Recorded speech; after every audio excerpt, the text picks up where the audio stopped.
Welcome to the Somatic Coaching Academy podcast. I'm Ani Anderson. And I'm Brian Trzaskos. Join us as we explore the science and art of trauma-sensitive somatic practices and tools. Strengthen your practice as a coach, therapist, or holistic professional. Master the art of motivating even the most challenging clients when you understand how to tap into and unlock your client's complete holistic intelligence. If you want to learn the most cutting-edge, research-supported skills for personal and professional mastery, you've come to the right place.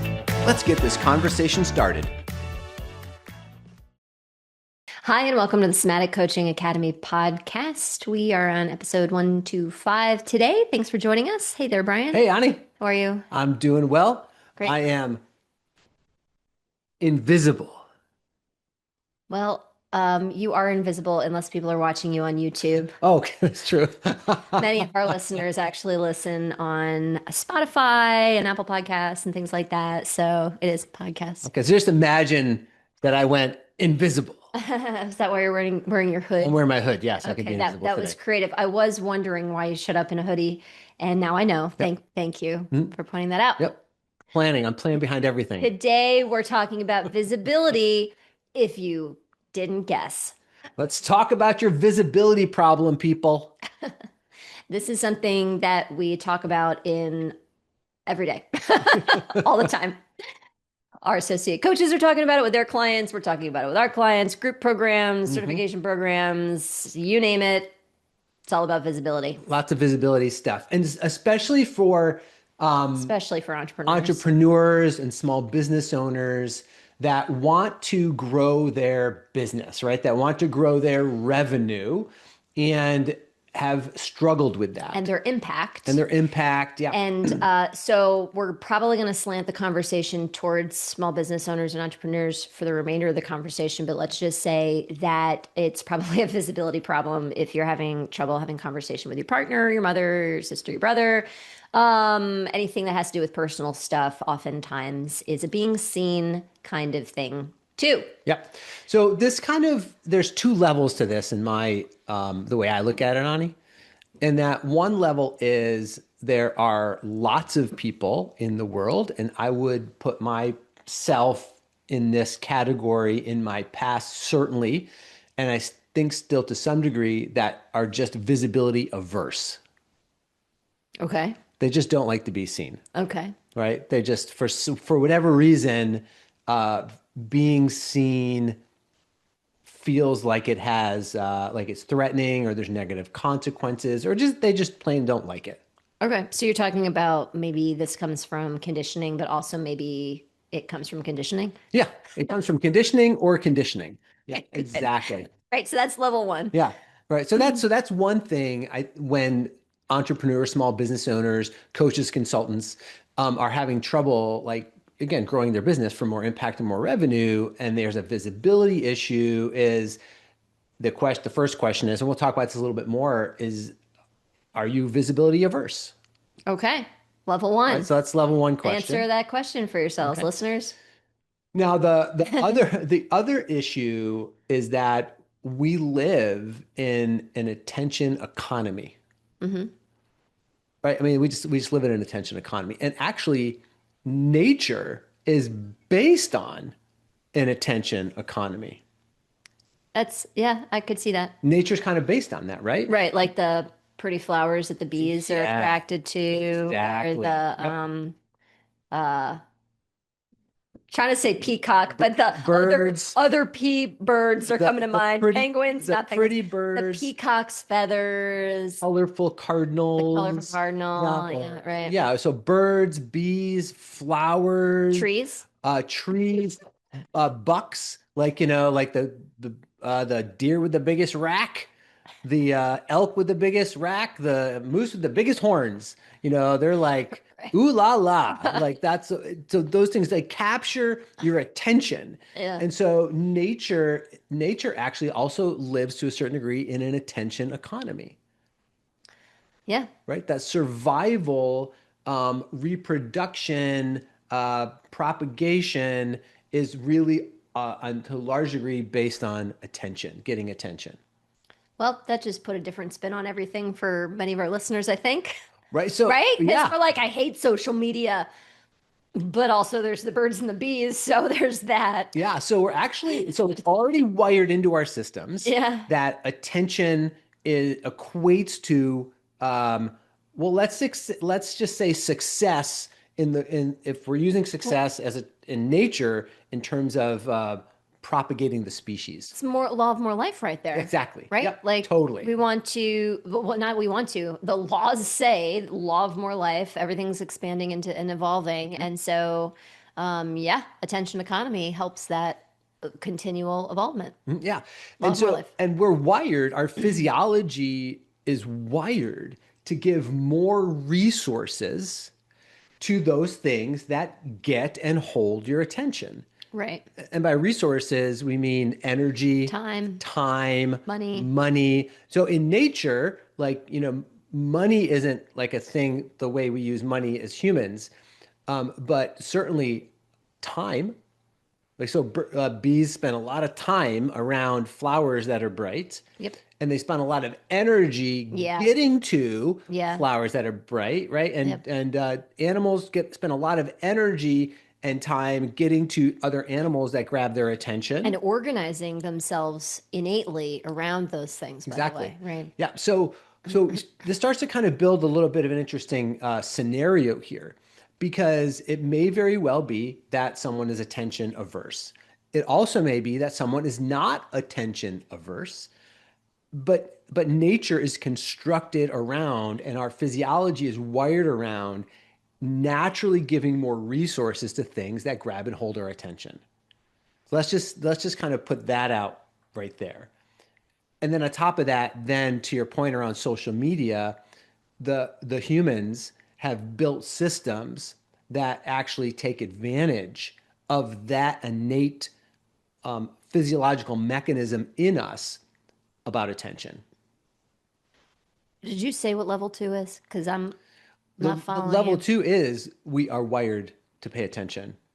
Okay, so the first First level level is is you might someone be you attention may be averse. attention averse. When we're Uh, talking about the levels of problems, like okay. the problems around your visibility issue and the problems around growing your business, So because like the first problem is you may just be uh, averse to visibility or visibility. But the sure. second problem is, we're getting to the bulk of the second problem. It is based on the whole premise that we are wired to pay it to spend more time, energy, and resources on things that grab and hold our attention. Okay, so why is that a problem?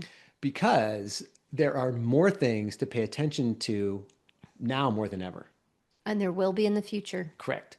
Right. Law of more life. So it used to be, right? It used to be that there weren't as many things grabbing for your attention. Right now we have like an attention magnet you're carrying around in your Constantly. pocket all day long. You go to the gas station, there's things that are Yep. flashing at you. You drive down the highway, there's things flashing at you. You like can't get away Can't get from away from it. things. Right? Yeah. We got our phones in our pockets all day long. We're getting bombarded with, yeah, social media and texts and emails and, you name it. But there's literally always something now grabbing for your attention. It didn't used to be that way.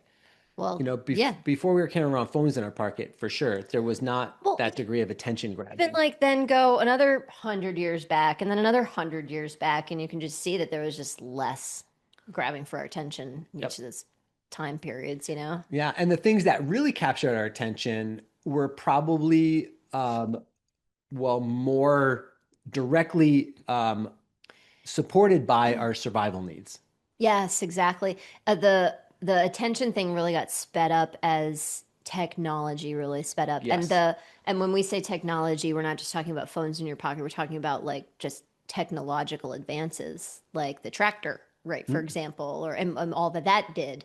And then whatever technology kind of came around the pike and then really just propelled our evolution as a species technologically. Yes. Yep. Each time we have a big bump like that, I think it kind of really adds to this attention issue thing. There's Yeah. more things to pay attention to. More things to pay attention to. So even if you are not attention averse as a small business owner, There's still the challenge. there's still the challenge of attention issues, because here's the thing too. Before all of the bombardment on our attention systems, let's say you're a real estate agent. Let's just say that's your job. In the past, it was you were essentially competing against other real estate agents for attention. Now, if you're a real estate agent, you're competing against everything else that everyone experiences every day for their attention, not just other real estate agents. Well, yeah, and then there's the thing that you used to be competing against like local people, and now you're competing against everybody in the world to some degree. Yeah, well, to some degree too. But the point I was trying to make is that we're always being bombarded so much by all the things that are trying to grab our attention that that's exhausting for the nervous The system. system, yeah. And if you have something that's actually really pertinent for someone, you have to actually somehow um, even rise above all the other stuff. So it's not only you're competing against, again, other real estate agents or other things specific for the services you offer, you're competing The against fact that people are bombarded. Against Sure. cat videos, And and you're how competing against all this. disorienting that is for a person who's trying to find solutions to their problems too, because I'm going to change the metaphor from a Yep. real estate agent here for a second. Let's say I have stress. I know I have stress. I know there are solutions to stress. I don't know which solution to go Yep. with. Hmm. And then I'm bombarded with different solutions Yes. to Yep. stress. And then I get confused. Not only now do I not know what solution to use, like I just am tired of even trying to figure it out because the whole thing is stressing me out, right? Mhm. Like, so it's a problem on both the, trying not to use the word consumer, but I'm going to use it. It's a Sure. problem for the consumer too. Like the consumer is also having a problem. It's not just that like the business owner or whatever needs to have more visibility, but the consumer is also a different consumer who is more Yes. stressed, more confused, more their attention is being zapped, and that takes energy, Yep. you know. So there's that too. Yeah, that's the confluence of challenge that we're dealing with, especially when we're helping people, helping our clients become more visible because they know that that needs to happen in order for them to grow their business Hmm. impact, right? Kind of where we're coming at from this. What we're really talking about is how attention happens in the first place and really what you're competing against when you're looking to become more visible. The other thing that you're kind of competing against too, that's inherent into social media stuff, remember too, is if you're scrolling through Instagram or through Facebook or through whatever other platform, is those platforms are paying attention to how long you spend on certain images, right? And Exactly. then they start, and so they know that if you're spending more time on that image, it means that thing grabbed your attention. Right. And then what the algorithms start doing is start feeding you more things Those that are things. just like that image. Right. So now your attention is even being grabbed more by the thing that you kind of tipped off the algorithm that you were paying attention to, which means that now you're paying attention to more of whatever video that is, and the consumer is not thinking anymore about how to solve the problem that they got on to social media to maybe look up to begin with.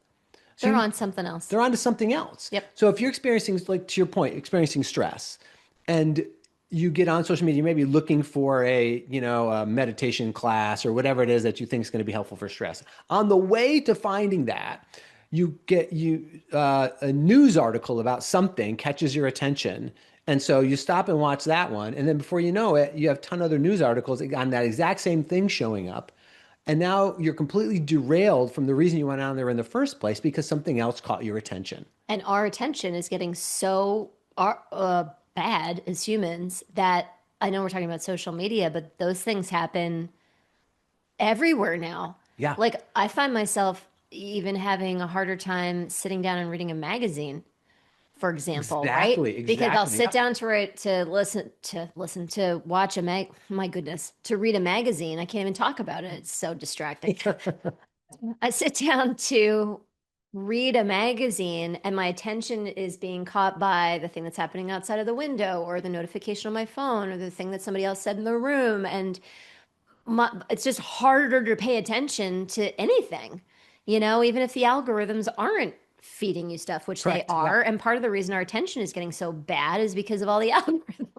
Yeah, right. So we're in this spiral. So these are the real barriers when you're talking about being again, small business owner or entrepreneur that is working on your own visibility to the end goal of connecting with customers and clients that you can really help, Mm-hmm. right? That you can really help them and they actually need your help. But one of the barriers is they're overwhelmed, their attention systems are depleted and overwhelmed.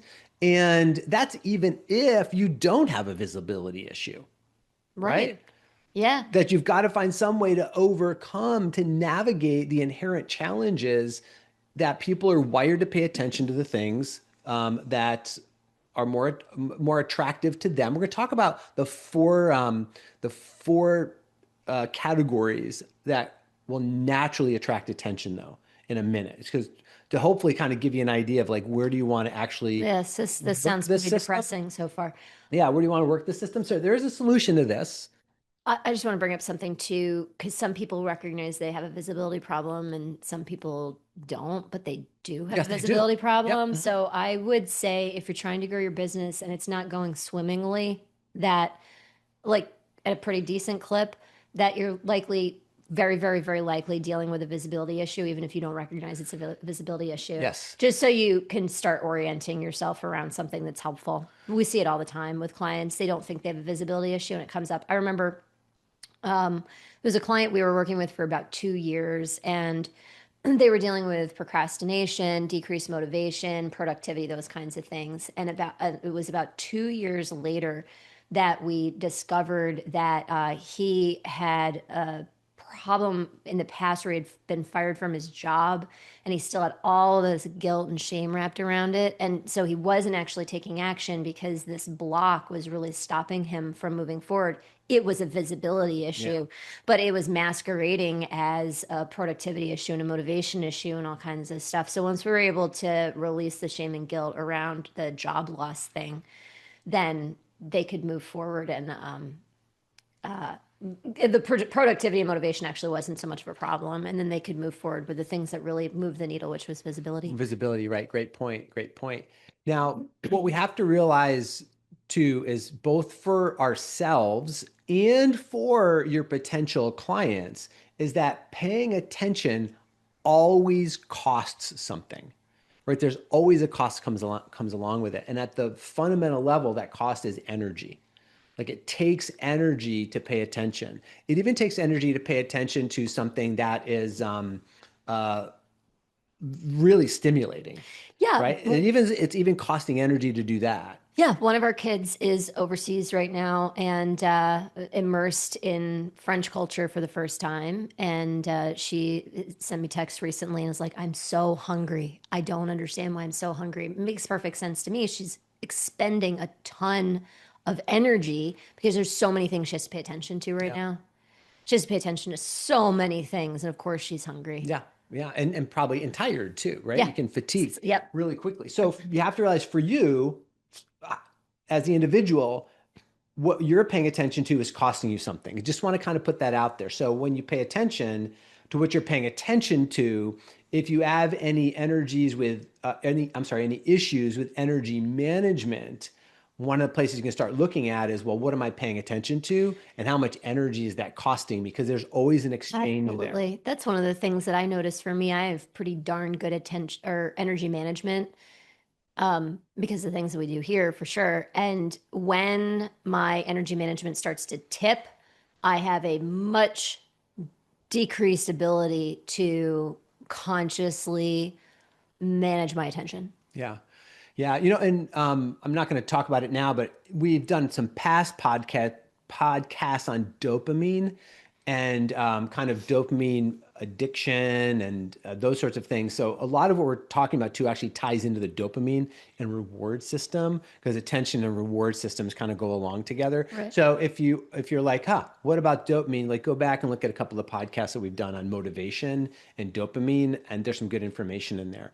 Because I just want to touch on something you mentioned a little bit earlier, Ani, is that people's capacities to pay attention to non-stimulating stimulating information Yeah. is like basically gone. Yeah. Because when there is a Yeah. lot of stimulating information to look at, Hmm. which is basically what's going on right now, we're always being bombarded Yeah. with the brightest, the fastest, the shiniest information. Like your ability to sit down and read a textbook and learn like non-stimulating stuff is almost impossible, right? It's like very difficult to do that. Yeah. Most people don't practice that kind of thing. Yeah, and I find even myself, like I used to just like devour technical information, and over the past couple of years, just by being on the computer more and those kinds of things, like I have to work at it now. I have to work at sitting and really read. And sometimes it's like I have this uh, um, urge to just get up and walk away from it, and I have to like hold myself there, like no, like focus on what you're Focus. reading right now. Yeah. And I just really noticed the draw to put it down because To go to something to go to stimulating. something stimulating, right? Because that's the natural progression of how our nervous systems are wired. So let's just Hmm. say that's kind of like what we're all up against right now in your business, okay? And that's what is getting in the way of you deepening your connection and communicating with other humans. Because in order to connect and communicate with other humans, you need to be able to grab and hold their attention. Because if you can't have, think about, have you ever been at a conference and you start talking with somebody and like 3 minutes in the conversation, they're pulling the phone out of their pocket and they're looking at their phone while they're having a conversation with you or instead of having a conversation with you? That's kind of what we're talking about. And so there's like a 30-second window oftentimes in order to really get someone's attention, then grab someone's attention. So if you have a visibility aversion, you can see how quick that window would eclipse. And then that's going to get in the way of you growing your business because you have to be able to connect with customers, with clients in order to actually have a conversation with them to find out, are you a right fit for them? Do you match? Can you actually help them? Are they the right fit for you? Where do you go from there? That's all part of a conversation that needs to happen. And it needs to happen where you're both paying attention. Yeah, and then to actually follow up with that person and maintain the connection and Yep. conversation because they're going to go off and get distracted and their attention's going to get drawn and Right. they might be off down a different rabbit hole or whatever. Yeah. Yeah. So there's like kind of two things maybe we can talk about when we talk about your visibility problem. So again, some people don't have a visibility problem, so we're not talking to you anymore. We're talking to the people who are like, listen, I'm pretty sure like I have a visibility issue. I'm a wallflower at parties. I don't I don't naturally like to engage. Maybe you're more of an introvert than an extrovert. You kind of just like watching and observing. You don't like the spotlight necessarily. Like those are all kind of potential like flags for having a visibility issue. Um, and also probably other flags include I just can't get myself motivated to fill in the blank on the things you need to do that will increase visibility, Yeah. like get articles, get on podcasts, get Yeah. in on media, create videos, do your LinkedIn lives, or write newsletters or whatever, right? I mean, it's that kind of thing too. It's Yep. not just I'm a wallflower. It's like I know there's whatever that I really should or could be doing for my business, and I'm not getting into really swift action on it. I'm not making it part of my regular routine. Yeah. Yeah. So before we talk about potentially what the blocks are around being seen or visibility, let's talk about when we go back to the way the nervous system works for a moment, the four things that people naturally and readily pay attention to because of the way that we're wired. And you might be able to use some of this information in terms of, oh, okay, so can I use that to help my visibility issue so that I can actually connect with clients and consumers more readily? So the first thing, this one isn't a surprise to anybody at all, probably, but the first thing that humans naturally pay attention to is threat and danger, right? And that's actually true for all animals. All animals are we naturally orient to danger. And if you go back and look at, it was episode 84 of our podcast. You looked it I up actually looked it because that up. was Yeah, impressive. episode eight. I think it's episode 84. No, I went back and looked it up. Episode 84, we did a podcast on debunking the negativity Oh bias. yeah, that was a really good one. And so like we debunked the negativity bias and we talked more about the way the physiology works around threat, danger, protection, orientation. So it's a great episode you might want to go back and look at, right? Because we don't have a negativity bias. We actually have a different bias. I don't want to give it away. Go back and look at episode 84. I'm just thinking about this concept of threat and danger and how much our attention is, a lot of people's attention is being drawn nowadays by the threat and danger that seems all around Yes, us exactly. Yep. in our world. And one of the things that we hear from clients and students all the time is how tiring it is to, they're trying to grow their business, they're trying to keep their focus, they're trying to keep their productivity, and their attention just keeps getting drawn to threat and danger that's going on around us and in the world. And it's exhausting, and they also want to help, right? So they Yep. see those things and they really want to help, and so just normalizing the fact that, yeah, your attention's being drawn, and physiologically that makes sense that it is. And maybe even knowing that will help you to make decisions about where you want to put your attention. Because maybe you do want to pay attention to those things and do something about it. And also, not that you don't want to pay attention, but maybe you can have a better awareness that your attention is being drawn because it's a threat and danger issue. And then you can make conscious choices. Yeah, and just to build on top of that really quick is some organizations, media outlets, people use threat and danger as a way Intentionally. intentionally in order to manipulate behavior And attention. because they know that's exactly what you're going to pay attention to most readily is the danger and the threats kind of stuff. And it works. Okay. Yeah, and it works to a degree. Mm-hmm. It works to a degree and sometimes a large degree. But the caveat with using that type of attention grabbing mechanism, especially as a small business owner and entrepreneur, is that using a threat attention capture is a great way to get people moving, but they may not necessarily move towards you. Like when there's a fire, it's hard to get people to move in one direction when there's a fire, right? It's like, It's scattered. there's a fire, calmly walk down these stairs. We're all going to go in the same direction. People just scatter when there's a fire or when there's some type of emergency going on, right? And so when we use some type of threat or danger device intentionally, hoping that it's going to actually get people to engage with you, they may just run in different directions. So Well, it the good doesn't news necessarily is work that I well. don't think any of our listeners are actually doing that Right. for, right? And they're having it done with and around them. Yes, exactly. It's probably being done to you from, Other sources. other sources. So just be aware of that. But that's the thing that people most readily pay attention to. The next thing that will most readily humans will most readily pay attention to, actually I would say well, all mammals is this also is How many times does Brian say mammal on the podcast? I think we should have some kind of like, well because no, I just it's think true. Like your cats and your dogs are doing the same thing. we should have some kind of contest sometime to like, we'll go back and we'll figure out how many times you've said mammal. Okay, And we'll have a mammals. Okay, contest. so the humans, We'll do a mammal contest. humans are the mammals. The mammals are humans. So it's actually Sitting here listening to you, day after day, and then every once in a while you say mammal, and every time you do, I'm like, there we go. said it again. Mammals, okay. I don't know why. So it's social cues, especially faces and eyes. So facial, so even babies when they're very, very, very young are organized naturally around facial cues. Because again, that's a way that, I'm saying it again, mammal, a mammal can determine whether or not a person or another animal is safe, is based on their facial cues. Like like reptiles don't do that. Like reptiles don't change their facial cue based on how they're feeling, but mammals do.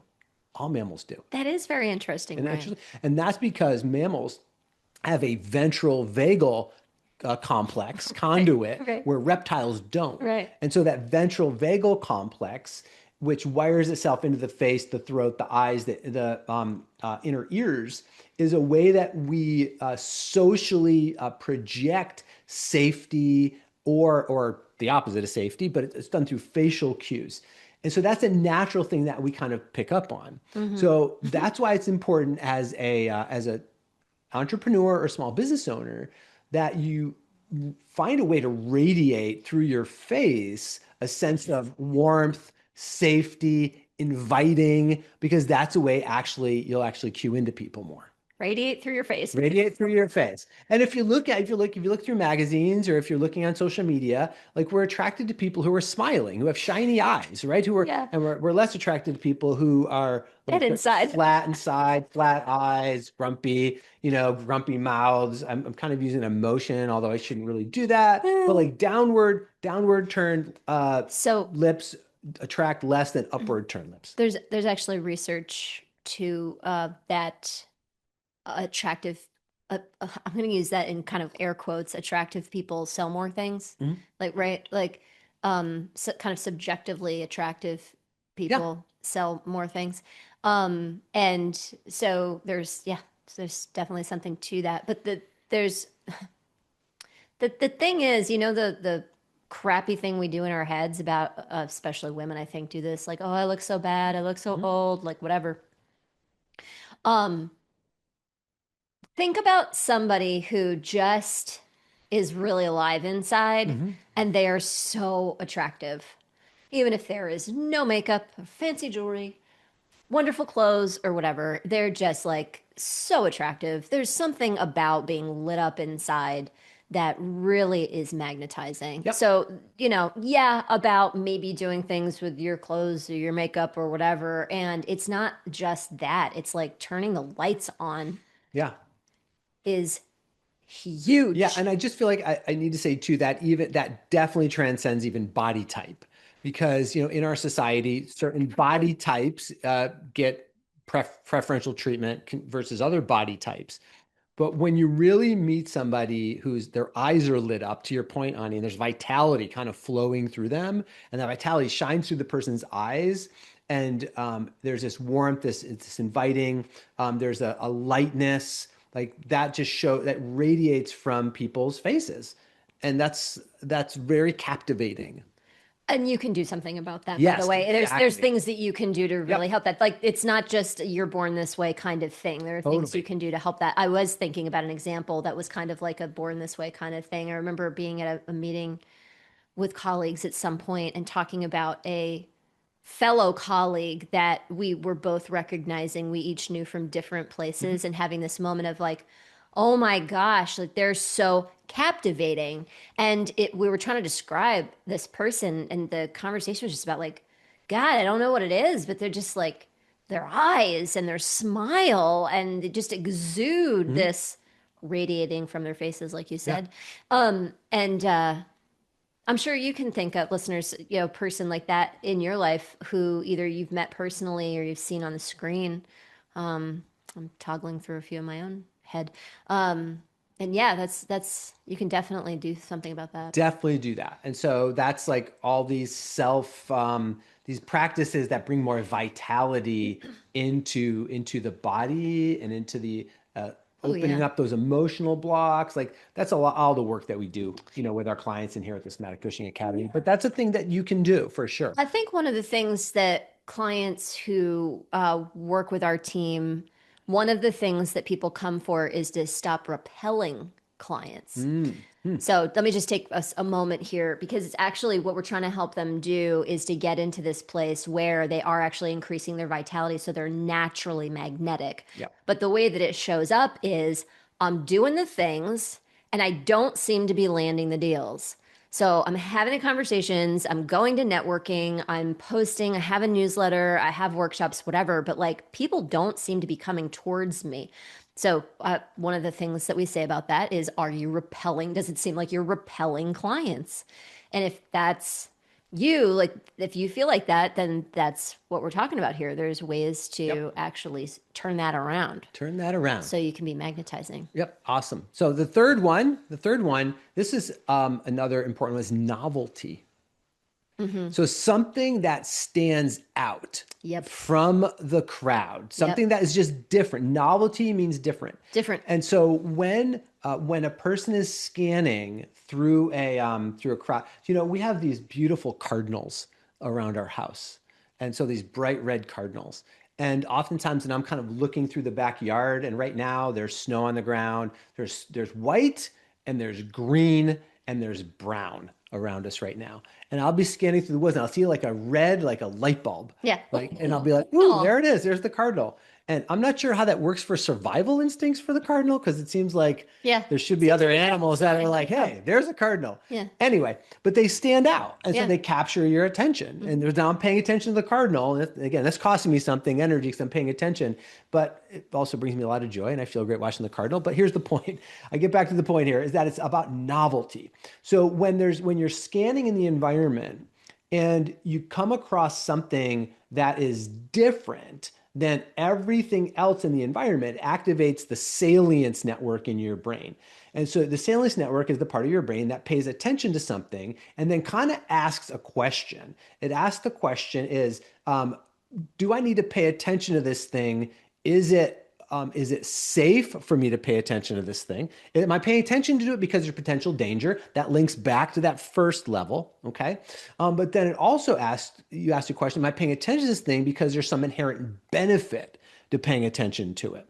So when we use novelty in a conscious way as a way to engage people's attention, it has to be different enough where it stands out, but it can't be so different that it activates a person's threat response, Right.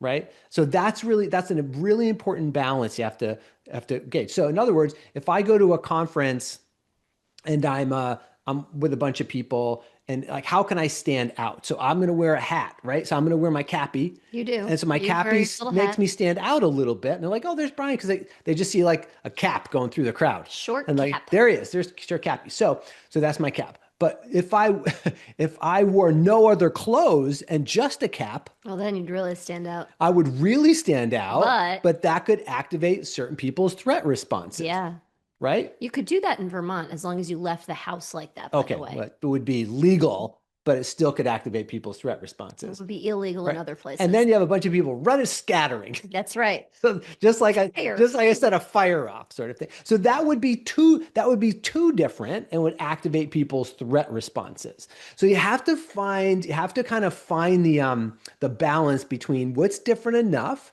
that it's engaging for people. Of course, smile on your face, sort of thing, but not so different that it people won't engage with it because it doesn't feel safe for them. So I can hear our listeners saying things to themselves like, well, damn, because I don't know what that is for me. And I don't think I really stand out. Or how am I ever going to find that thing in me? And hey, actually, don't worry so much about it because every single one of us has that thing. Mm-hmm. When we can tap into our authenticity, it's easy. What's not easy is when you try something that's not authentic to Correct. you. Yep. So, authentically, each of us is our own unique, brilliant, beautiful little flower. So tap into your authenticity, and what makes you different will naturally emerge. Yep. Yeah. I just happen to have a bald head. And so a cap That works makes that perfect. makes you different. Yeah, well, the cap works Like perfect. is an authentic is a authentic expression for you. Yeah, It like is this external thing that actually says a lot about who you are authentically as a person. that and sneakers. Okay, your dad wears a little cap too, by Yeah, the way, which is so cute. So there's something in his authenticity that has a little a little cap also. Yeah, cap essence as little well. cappy. All right. So the fourth thing that attracts attention is if it matches a person's current needs. So in other words, if someone is hungry, then what's going to capture their attention is food. If someone is thirsty, what's going to capture their attention is something to drink, right? That works for all mammals. And for all mammals, yeah. And if they're cold, it's going to cap Something warm. something warm is going to capture their attention. So that's the fourth thing. And this kind of you might think, well, how the heck am I going to use that sort of thing? Well, if what you the service that you provide, if you know that it gets a consistent result, and the more you can match that to a perennial need that people have, then as that need cycles back around, if you understand when a person's need cycles into that phase, then you're more likely to, again, capture that person's attention. Well, another thing is if you have a visibility block, likely you're not being as clear as you possibly could be. Mm-hmm. And when you're clear, people will understand how what you're offering meets their needs. But if you're not being clear, they won't. And so a visibility block will disallow you from having clear communication and clear calls to action. Mm-hmm. Yeah. So let's segue into that, Ani, as we kind of move towards the conclusion of our time together today. Is ask you, if you have any of those flags of potentially having a visibility block or visibility issue. The question is, ask yourself, what blocks do you have around being quote unquote seen? And what the hell are you going to do about it? And then what the hell are you going to do about it? Right? No, but literally, what are you going to do about it? Like, are you going to try to excavate your block forever? Because people do that, Brian. They're just like, I have a visibility block and I'm going to just keep going down that rabbit hole over and over and over and over again. Yeah. And what they end up doing is just continuing to underearth the same pattern over and over again, you know? Or you could work on your pattern. Yeah. And because we're here at the Somatic Coaching Academy and we use sensation-based motivation coaching, the question we always ask is that when you are experiencing a visibility issue, like where do you feel that in your body and what does it feel like? That's the first step in this process, is to begin identifying the root sensory component of the, let's say, visibility aversion pattern. You have to understand what's at the root of it. And that's really what you start. That first step is becoming aware of what it actually feels like in your body when you have a fear of being seen or an aversion to being seen. If you're listening to us, we know that you're a person who's probably already professionally working with people. You're a person who really cares about making an impact in the world. And what we know, because this is the case with everybody who's around us at the Somatic Coaching Academy, is you really can make quite a profound impact. The question is, will you actually move forward and do something more with your visibility? So I just want you to think about it for yourself in your life right now. Where are you at personally and professionally? And just ask yourself honestly, have I been kind of stuck or plateaued for a little while? Because likely visibility is exactly what you need to move to the next level, but it's incumbent upon you to do something about it and to empower yourself to take the next step. So we invite you to take that step because we know that what you have to offer is really important and it really matters and it really can do good things for people in the world.